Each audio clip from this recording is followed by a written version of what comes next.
A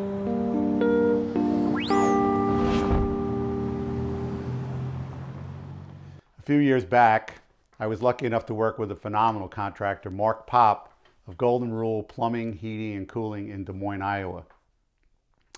Mark, with our work, had grown his company into a systematic and money-making company. And as I like to do with former clients, periodically I'll just call them up after we've done our work, just to see how things are going. He asked me a question. Al, do you ever just get to sit on the beach and it all runs without you forever? I replied with the answer that he knew was coming, but he wished it wouldn't. And the answer was, no. After the briefest of pauses, I continued with, you absolutely don't have to be here so heavily anymore, as involved in the day-to-day as you once were when we first got started. That's the great news. And to be honest, you're actually encouraged to take time away because it's good for you, but it's also good for your team to run things without you there by themselves. That said, you are the face of the company, face of this business, and you must keep a finger on the pulse of it to make sure it keeps headed in the leadership direction that you and I established in Leadership Power, if you're going to reach the near-term goals that you set, as well as the long-term goals that are still ahead of us.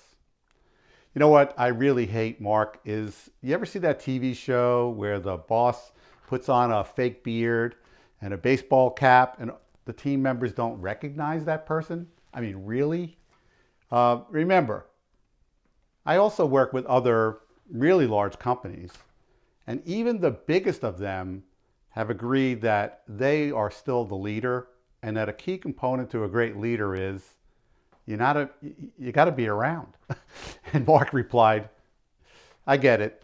So what you're telling me is the business is never fully done and that I need to stay involved if I want to keep up the momentum I've created as well as the culture that I've built.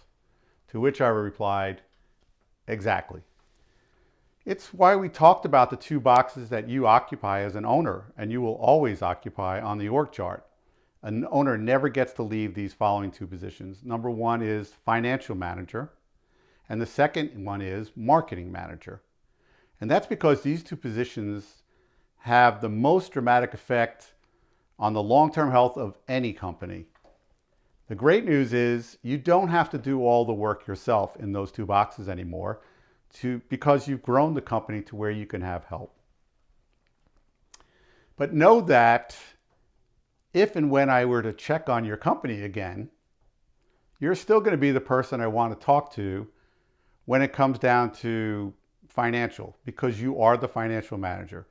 You are responsible to know both the top line sales and gross profit and know that you can trust that the numbers that are being handed up to you are accurate and true.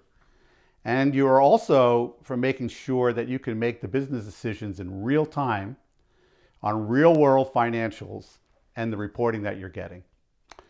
Also, you are the marketing manager and you are the person I'm going to call up to find out how are we doing when it comes to creating the right amount of calls from the right customer at the right time.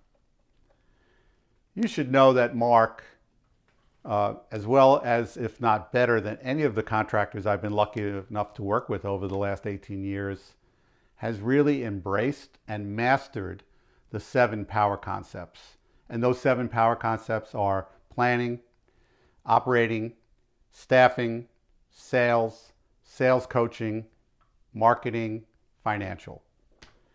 One trait that I would say Mark is so good at is that he's a great delegator.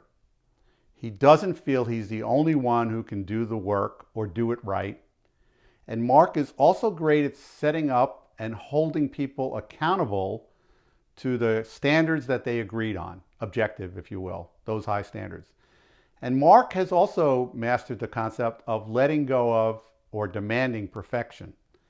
He's even done a great job when those occasions come up that things are disappointing, as using them as a teaching moment with his team. Mark has also been willing to do the difficult things, the things that were difficult for him as a leader at first. At first, Mark struggled with, needing to embrace getting up in front of his team, speaking in front of them, and sharing his company vision, if you will. But with determination and practice, he is now phenomenal at it. He also learned to fully embrace the power of well-run meetings.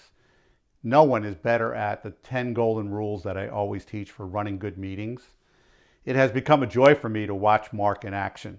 And when I see him lead these meetings when it's appropriate, and just to be even in the room for the meetings he's not leading so that he can lend his support to the value of those meetings to his managers and field supervisors as examples. Anyway, before I ended my call, I said to Mark, nobody understands and dare I say loves looking at the numbers more than you. And with your work with Ellen Rohr, you know what you need to be looking at and how often. The great news is you can sit on a beach for a week or even longer and get a good snapshot of what's going on at your company. The kicker is you still need to be present at your company to just let everyone know that you appreciate them, that you're here to help them, and also that you're still keeping an eye on them. In summary, here are 5 reasons you can't leave your business forever or be on the beach forever.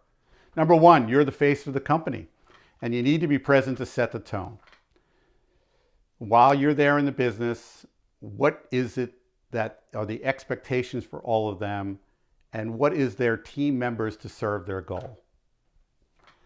You're the financial manager, and you need to check in with your team to make sure that the metrics and financial checks and balances are being followed by the team and that you are always auditing these systems. Number 3, you are the marketing manager, and you need to be meeting with your internal and external vendors to make sure and ensure that the right amount of calls from the right customer at the right time are happening. Number 4, you're the leader, and you need to be in front of your team in person so you can be sharing the company vision. Number 5, you need to lead certain ongoing meetings, and you need to attend meetings that your managers lead to demonstrate the importance of those meetings so they have the impact you desire.